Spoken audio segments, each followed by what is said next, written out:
ಒಂದಷ್ಟು ಸಿಲ್ವರ್ ಕಲೆಕ್ಷನ್ಸ್ನ ತೋರಿಸ್ತೀನಿ. ಆ್ಯಕ್ಚುಲಿ ನನ್ನ ಮಗಳಿಗೆ ಕಿವಿ ನೋವಾಗ್ಬಿಟ್ಟಿತ್ತು, ಸೊ ಅವಳಿಗೆ ಇಯರಿಂಗ್ನ ಇದನ್ನ ತೊಗೊಂಡು ಬಂದಿದ್ದೀನಿ.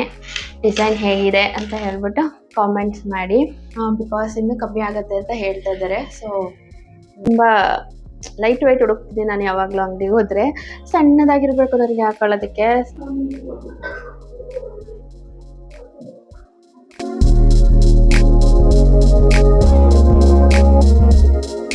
ಹಾಯ್ ಹಲೋ ಎಲ್ರಿಗೂ ನಮಸ್ಕಾರ and welcome back to my YouTube channel. ಎಲ್ಲರೂ ಹೇಗಿದ್ದೀರಾ? ಐ ಹೋಪ್ ಎಲ್ಲರೂ ಆರಾಮಿದ್ದೀರಾ ಅಂತ ಅಂದ್ಕೊಂಡಿದ್ದೀನಿ.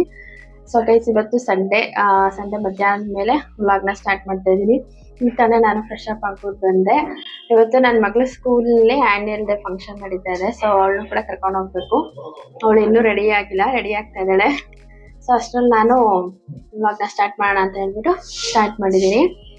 ಆ್ಯಂಡ್ ನೋಡೋಣ ಬನ್ನಿ ಇವತ್ತಿನ ಡೇ ಯಾವ ರೀತಿ ಹೋಗುತ್ತೆ ಅಂತ ಹೇಳ್ಬಿಟ್ಟು. ಅವಳು ಕೂಡ ಒಂದು ಡ್ಯಾನ್ಸಿಗೆ ಸೇರ್ಕೊಂಡಿದ್ದಾಳೆ. ಅವಳನ್ನ ರೆಡಿ ಮಾಡಬೇಕು. ಆ್ಯಂಡ್ ಇನ್ನೂ ಅಡುಗೆ ಕೂಡ ಮಾಡಬೇಕು, ಅಡುಗೆನೂ ಕೂಡ ಮಾಡಿಲ್ಲ. ಸೊ ಇಷ್ಟೆಲ್ಲ ಕೆಲಸ ಮುಗಿಸ್ಬಿಟ್ಟು ಹೋಗಬೇಕು. ಆ್ಯಂಡ್ ಇವತ್ತು ನನ್ನ ಬ್ಲಾಗ್ನಲ್ಲಿ ಒಂದಷ್ಟು ಸಿಲ್ವರ್ ಕಲೆಕ್ಷನ್ಸ್ನ ತೋರಿಸ್ತೀನಿ. ಆ್ಯಕ್ಚುಲಿ ನನ್ನ ಮಗಳಿಗೆ ಕಿವಿ ನೋವಾಗ್ಬಿಟ್ಟಿತ್ತು, ಸೊ ಅವಳಿಗೆ ಇಯರಿಂಗ್ನ ಚೇಂಜ್ ಮಾಡೋಣ ಅಂತ ಹೇಳ್ಬಿಟ್ಟು ನೆನ್ನೆ ಹೋಗಿ ಸಿಲ್ವರ್ದು ಇಯರಿಂಗ್ಸ್ನ ತೊಗೊಂಡು ಬಂದೆ. ಅದರ ಡಿಸೈನ್ ಹೇಗಿದೆ ಅಂದ್ಬಿಟ್ಟು ತೋರಿಸ್ತೀನಿ ಬನ್ನಿ. ಇವಾಗಂತೂ ಚಿನ್ನ ಮತ್ತು ಬೆಳ್ಳಿ ರೇಟು ತುಂಬಾ ಜಾಸ್ತಿ ಆಗಿದೆ. ನಿನ್ನೆ ಕಂಪೇರ್ ಮಾಡಿದ್ರೆ ಮೊನ್ನೆ ತುಂಬ ಜಾಸ್ತಿ ಇತ್ತು. ಬೆಳ್ಳಿ 4 ಲಕ್ಷಕ್ಕೆ ಹೋಗಿತ್ತು. ಬಟ್ ನಿನ್ನೆ ಸ್ವಲ್ಪ ಕಮ್ಮಿ ಇತ್ತು ಅಂತ ಹೇಳ್ಬಿಟ್ಟು ನಿನ್ನೆ ನಾನು ಆನ್ಲೈನಲ್ಲಿ ಚೆಕ್ ಮಾಡಿಕೊಂಡು ಹೋಗಿ ಅವಳಿಗೆ 2 ಕೈಗೆ ಬಳೆ ಮತ್ತು ಇಯರಿಂಗ್ಸು ಸಿಲ್ವರ್ದು ರಿಂಗ್ ಟೈಪ್ ಇದೆ, ಅದನ್ನು ತೊಗೊಂಡು ಬಂದೆ. ಬೆಳ್ಳಿ ಏನಕ್ಕೆ ಇಷ್ಟು ಜಾಸ್ತಿ ಆಗ್ತಿದೆ ಅಂತ ನಿಜವಾಗ್ಲೂ ಗೊತ್ತಿಲ್ಲ. ಸಿಕ್ಕಾಪಟ್ಟೆ ಜಾಸ್ತಿ ಆಗ್ತಿದೆ ರೇಟು. ಬಟ್ ಈಗ ಒಂದು 2 ಡೇಸಿಂದ ಕಮ್ಮಿ ಆಗಿದೆ. ಸೊ ಯಾರಾದ್ರೂ ತೊಗೊಳ್ಳೋ ಪ್ಲ್ಯಾನ್ ಇದ್ದರೆ ಇನ್ನೊಂದು ಸ್ವಲ್ಪ ದಿನ ವೆಯ್ಟ್ ಮಾಡಿ, ಬಿಕಾಸ್ ಇನ್ನೂ ಕಮ್ಮಿ ಆಗುತ್ತೆ ಅಂತ ಹೇಳ್ತಾ ಇದ್ದಾರೆ. ಸೊ ನೋಡಿಬಿಟ್ಟು ಪರ್ಚೇಸ್ ಮಾಡಿ. ಸೊ ಗೈಸ್, ಬನ್ನಿ ಏನೇನೆಲ್ಲ ಸಿಲ್ವರ್ನ ಶಾಪಿಂಗ್ ಮಾಡಿದ್ದೀನಿ ನೆನ್ನೆ ಅಂತ ಹೇಳ್ಬಿಟ್ಟು ತೋರಿಸ್ತೀನಿ. ಜಾಸ್ತಿ ಏನು ಪರ್ಚೇಸ್ ಮಾಡಿಲ್ಲ, ಸ್ವಲ್ಪನೇ ಪರ್ಚೇಸ್ ಮಾಡಿರೋದು. ಇದೊಂದು ಸಿಂಪಲಾಗಿ ನನ್ನ ಮಕ್ಳಿಗೆ ಡೈಲಿ ಹಾಕೊಳ್ಳೋಕ್ಕಂತ ತೊಗೊಂಡಿದ್ದು. ಆ್ಯಂಡ್ ಅವಳಿಗೆ 2 ಕಡಾನ ತೊಗೊಂಡೆ ಕೈಗೆ. ಮತ್ತು ನಾನು ತುಂಬ ದಿನಗಳಿಂದ ಚೈನ್ನ ತೊಗೋಬೇಕು ಅಂತ ಅಂದ್ಕೊಂಡಿದ್ದೆ, ಆಗಿರಲಿಲ್ಲ. ಸೊ ಇವಾಗ ತೊಗೊಂಡು ಬಂದೆ.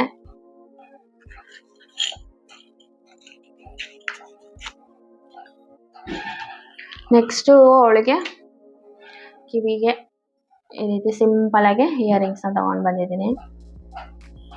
ಚೆನ್ನಾಗಿರುತ್ತೆ, ಮಕ್ಕಳಿಗೆ ಅಲ್ವಾ, ಸಾಕು ಇಷ್ಟೇ ಅಂತ ಹೇಳ್ಬಿಟ್ಟು ತೊಗೊಂಡು ಬಂದೆ. ಮೊನ್ನೆ ತುಂಬ ಜಾಸ್ತಿ ಇತ್ತು, ಐ ಥಿಂಕ್ 4 ಲಕ್ಷದ ತನಕ ಹೋಗಿತ್ತು. ಬಟ್ ನಿನ್ನೆ ಸ್ವಲ್ಪ ಕಮ್ಮಿ ಆಗಿದೆ. ಸೊ ಅದಕ್ಕೆ ಅಂದ್ಬಿಟ್ಟು ಪ್ಲ್ಯಾನ್ ಮಾಡಿಬಿಟ್ಟು ಹೋಗಿ ತೊಗೊಂಡು ಬಂದೆ. ಅವಳದು ಹಳೇದು ಬಳೆಗಳಿತ್ತು, ಅದನ್ನು ಕೊಟ್ಬಿಟ್ಟು ಇದನ್ನು ತೊಗೊಂಡು ಬಂದೆ. ಸೊ ಇದೊಂದು 2 ಬಳೆ. ಆ್ಯಂಡ್ ಅವಳಿಗೆ ಕಿವಿ ನೋವಾಗ್ಬಿಟ್ಟಿತ್ತು, ಈ ಗೋಲ್ಡನ್ನ ಕಟ್ ಮಾಡಿಸ್ಬಿಟ್ಟೆ. ಅದು ಅವಳು ಪಾಪುಲಿದ್ದಾಗ ತೊಗೊಂಡಿದ್ದು. ಮತ್ತು ಇದು ರಿಂಗ್, 2 ರಿಂಗ್ ತೊಗೊಂಡೆ. ಆ್ಯಂಡ್ ತುಂಬ ದಿನದಿಂದ ನಾನು ಕಾಲ್ ಚೈನ್ ತೊಗೋಬೇಕು ಅಂತ ಆಸೆ ಇತ್ತು. ಬಟ್ ಕಾಲ್ ಚೈನ್ ನಾನೇನು ಹಾಕೋದೇ ಇಲ್ಲ. ಬಟ್ ಈಗಿನ ಬೆಳ್ಳಿ ರೇಟ್ ನೋಡಿಬಿಟ್ಟು ಒಂದು ಜೊತೆ ತೊಗೊಂಡು ಇಟ್ಕೊಳ್ಳೋಣ ಅಂತ ಹೇಳ್ಬಿಟ್ಟು ಇದನ್ನು ತೊಗೊಂಡು ಬಂದಿದ್ದೀನಿ.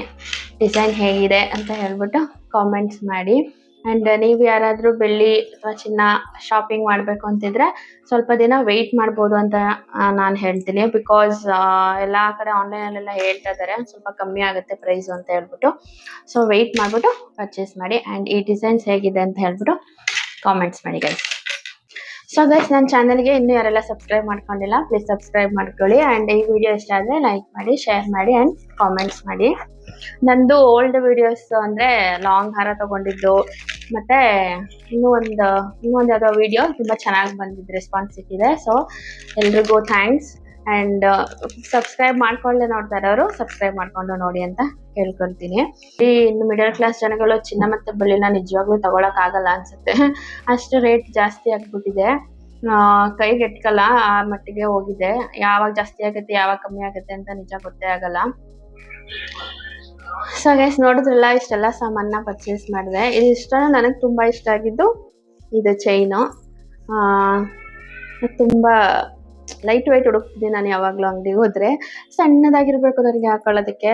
ಜಾಸ್ತಿ ಹೆವಿ ಎಲ್ಲ ನಾನು ವೇರ್ ಮಾಡಲ್ಲ. ಸೊ ಇದನ್ನು ತೊಗೊಂಡು ಬಂದೆ. ಈ ಡಿಸೈನ್ ಹೇಗಿದೆ ಅಂತ ಹೇಳ್ಬಿಟ್ಟು ಕಾಮೆಂಟ್ಸ್ ಮಾಡಿ. ಆ್ಯಂಡ್ ಈ ಬಳೆಗಳು ಇದು 10 ಗ್ರಾಮ್ಸ್ ಏನೋ ಇದೆ.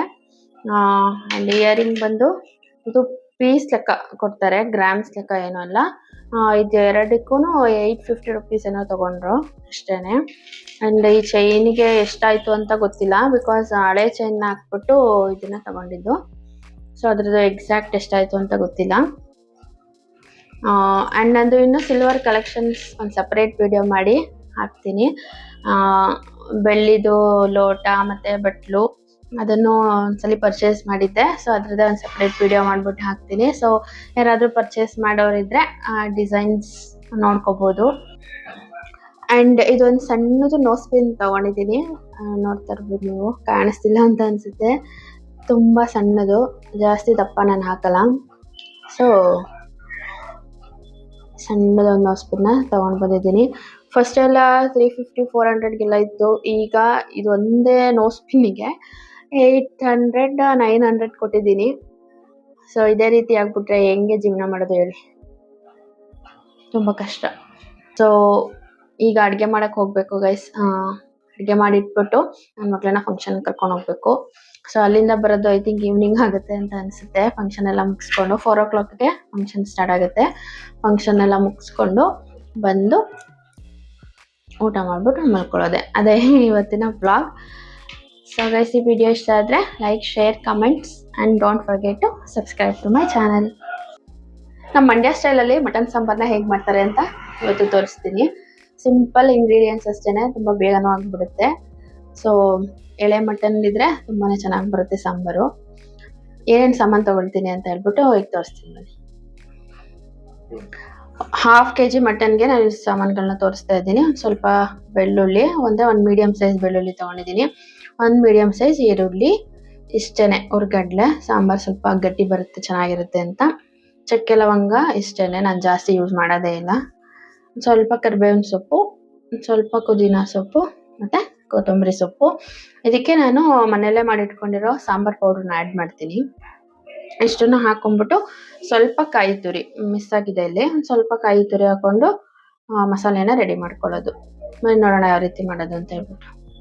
ಸ್ವಲ್ಪ ಈರುಳ್ಳಿ ಹಾಕೋತೀನಿ, ಸಾಂಬಾರು ಸ್ವಲ್ಪ ಗಟ್ಟಿ ಬರುತ್ತೆ ಅಂತ ಹೇಳ್ಬಿಟ್ಟು ಇದನ್ನು ಫ್ರೈ ಮಾಡೋದಕ್ಕೆ ಹಾಕೋತೀನಿ. ಬೆಳ್ಳುಳ್ಳಿ, ಚಕ್ಕೆ ಲವಂಗ, ಕರ್ಬೇವಿನ ಸೊಪ್ಪು ಅಷ್ಟೇ ಫ್ರೈಗೆ. ಸೊ ಸ್ವಲ್ಪ ಪುದೀನ, ಸ್ವಲ್ಪ ಕೊತ್ತಂಬರಿ ಸೊಪ್ಪು, ಕಡಲೆ ಇಷ್ಟೇ ಹಾಕೋದು. ಕಡಲೆನ ಜಾಸ್ತಿ ಹಾಕ್ಬಿಟ್ರೆ ತುಂಬ ಗಟ್ಟಿ ಆಗಿಬಿಡುತ್ತೆ ಸಾಂಬಾರು. ಸ್ವಲ್ಪ ತೆಂಗಿನಕಾಯಿ ಹಾಕೋತೀನಿ, ತೆಂಗಿನಕಾಯಿ ಅಷ್ಟೇ, ಜಾಸ್ತಿ ಹಾಕಲ್ಲ. ಒಂದು ಸ್ವಲ್ಪ ಶುಂಠಿ, ಮನೆಯಲ್ಲೇ ಮಾಡಿರೋ ಖಾರದ ಪುಡಿ 1 ಸ್ಪೂನ್.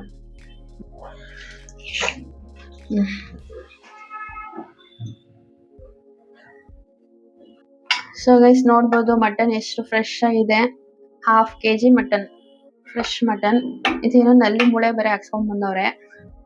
ಇದಂದ್ರೆ ನಮ್ಮ ಹಸ್ಬೆಂಡ್, ನನ್ನ ಮಗಳಿಗಿಬ್ರಿಗೂ ತುಂಬ ಇಷ್ಟಪಟ್ಟು ತಿಂತಾರೆ. ಸೊ ಈಗ ಸ್ಟಾರ್ಟ್ ಮಾಡೋಣ ಬನ್ನಿ. 1 to 2 ಟೇಬಲ್ ಸ್ಪೂನ್ ಅಷ್ಟು ಆಯಿಲ್ ಹಾಕೋತೀನಿ. ಮಟನ್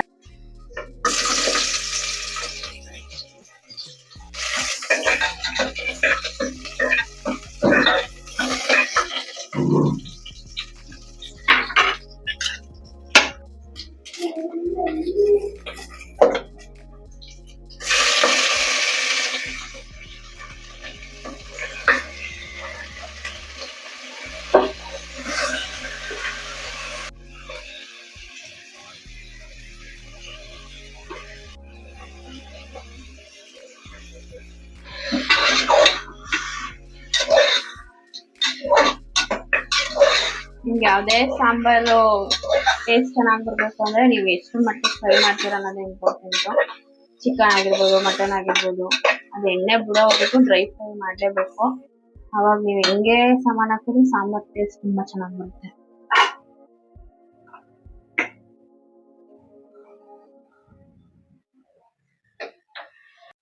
ಕಲ್ಲು ಉಪ್ಪು ಖಾಲಿ ಹಾಕ್ಬಿಟ್ಟಿದ್ದೆ ಗೈಸ್. ಸೊ ಪೌಡರ್ ಹಾಕ್ತೀನಿ, ಜಾಸ್ತಿ ಇದನ್ನು ಬಳಸಲ್ಲ ನಾನು, ಖಾಲಿ ಆಗಿದ್ದರಿಂದ ಹಾಕಿದ್ದೀನಿ.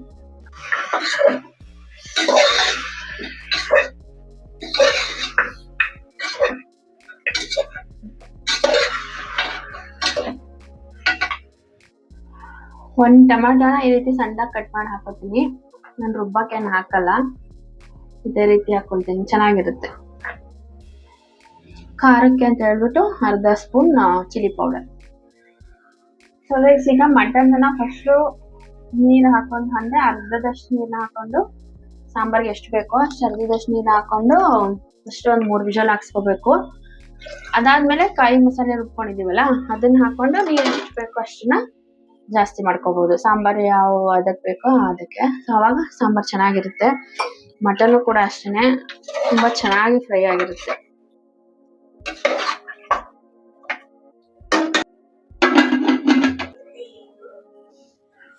ಸೊ ನೋಡ್ತಾ ಇರ್ಬೋದು ನೀವಿಲ್ಲಿ, ನಾನೀಗ ಫಸ್ಟು ಅರ್ಧದಷ್ಟು ನೀರನ್ನ ಹಾಕ್ಕೊಂಡು ಮಟನ್ನ ಚೆನ್ನಾಗಿ ಬೇಯಿಸ್ಕೊಂಡಿದ್ದೀನಿ. ಈ ರೀತಿ ಮಾಡಿಕೊಂಡ್ರೆ ಮಟನ್ ತುಂಬ ಚೆನ್ನಾಗಿ ಬೆಂದಿರುತ್ತೆ. ಈಗ ಮಕ್ಕಳು ಎಲ್ಲ ಊಟ ಮಾಡ್ತಾರಲ್ವ, ಸೊ ಮಟನ್ ತುಂಬ ಚೆನ್ನಾಗಿ ಬೆಂದಿದ್ರೆ ಚೆಂದ.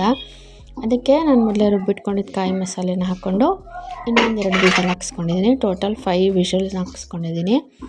ಸಾಂಬಾರು ತುಂಬಾ ಚೆನ್ನಾಗಿ ಬಂದಿತ್ತು. ಮಟನ್ ಕೂಡ ಅಷ್ಟೇ ಚೆನ್ನಾಗಿ ಬೆಂದಿತ್ತು. ನನ್ನ ಮಗಳು ಕೂಡ ತುಂಬ ಇಷ್ಟಪಟ್ಟು ತಿಂದು. ನೀವು ಕೂಡ ಈ ರೀತಿ ಒಂದ್ಸಲ ಟ್ರೈ ಮಾಡಿಬಿಟ್ಟು ನೋಡಿ ಯಾವ ರೀತಿ ಬರುತ್ತೆ ಅಂತ ಹೇಳ್ಬಿಟ್ಟು ಕಾಮೆಂಟ್ಸ್ ಮಾಡಿ, ಅಥವಾ ನೀವು ಯಾವ ರೀತಿ ಮಾಡ್ತೀರಾ ಅಂತ ಹೇಳ್ಬಿಟ್ಟು ಕಾಮೆಂಟ್ಸ್ ಮಾಡಿ.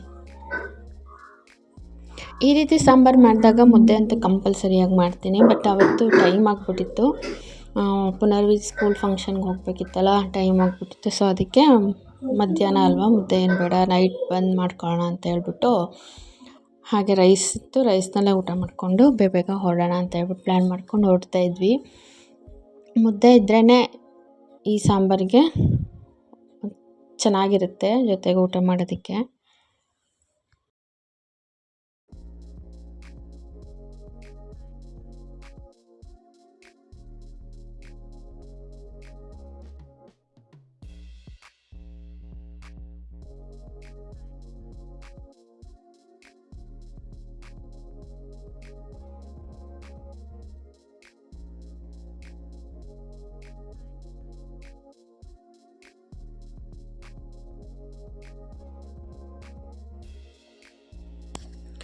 ಇನ್ನು ನಾವು ಫಂಕ್ಷನ್ ಹಾಲ್ ಹತ್ರ ಹೋಗೋಷ್ಟರಲ್ಲಿ 4 o'clock ಆಗೇ ಹೋಯಿತು. ಇನ್ನು ಫಂಕ್ಷನ್ ಏನು ಸ್ಟಾರ್ಟ್ ಆಗಿರಲಿಲ್ಲ, ಎಲ್ಲ ಮಕ್ಕಳೆಲ್ಲ ಈಗ ಕರ್ಕೊಂಬರ್ತಾಯಿದ್ರು. ಫಂಕ್ಷನನ್ನು ಸ್ಕೂಲ್ ಹತ್ರ ಇಟ್ಕೊಂಡಿರಲಿಲ್ಲ, ಒಂದು ಕನ್ವೆನ್ಷನ್ ಹಾಲ್ನಲ್ಲಿ ಸೆಲೆಬ್ರೇಟ್ ಮಾಡಿದ್ರು. ಸೊ ನಮಗೂ ಕೂಡ ಈಸಿ ಆಯಿತು ಬೇಗ ಹೋಗೋದಕ್ಕೆ. ಇನ್ನು ಪುಟ್ ಮಕ್ಕಳು ಡ್ಯಾನ್ಸ್ ಅಂದರೆ ಕೇಳಬೇಕಾ, ತುಂಬಾ ಎಕ್ಸೈಟ್ಮೆಂಟಿಂದ ನಾನು ಕೂತ್ಕೊಂಡು ನೋಡ್ತಾ ಇದ್ದೆ. ಏನೋ ಒಂಥರ ಮನಸ್ಸಿಗೆ ರಿಲೀಫ್ ಆಗುತ್ತೆ ಪುಟ್ ಮಕ್ಕಳು ಡ್ಯಾನ್ಸ್ ಮಾಡ್ತಿರೋದನ್ನ ನೋಡ್ತಾ ಇದ್ದರೆ. ತುಂಬಾ ಚೆನ್ನಾಗಿತ್ತು, ಎಲ್ಲ ರೀತಿ ಕಲ್ಚರಲ್ ಪ್ರೋಗ್ರಾಮ್ಸ್ಗಳು ಇತ್ತು. ಇನ್ನು ಫಂಕ್ಷನ್ ಎಲ್ಲ ಮುಗಿಸ್ಕೊಂಡು ಬರೋ ಅಷ್ಟರಲ್ಲಿ ಈವ್ನಿಂಗ್ ಆಗೇ ಹೋಯಿತು. ಈ ಡ್ಯಾನ್ಸ್ ಬಂದು ನನ್ನ ಮಗಳದು ಡ್ಯಾನ್ಸು. ಸಾಂಗ್ಸ್ನ ನಾನು ಹಾಕಿಲ್ಲ, ಬಿಕಾಸ್ ಕಾಪಿರೈಟ್ ಇಶ್ಯೂಸ್ ಬಂದ್ಬಿಡುತ್ತೆ ಅಂತ ಹೇಳ್ಬಿಟ್ಟು.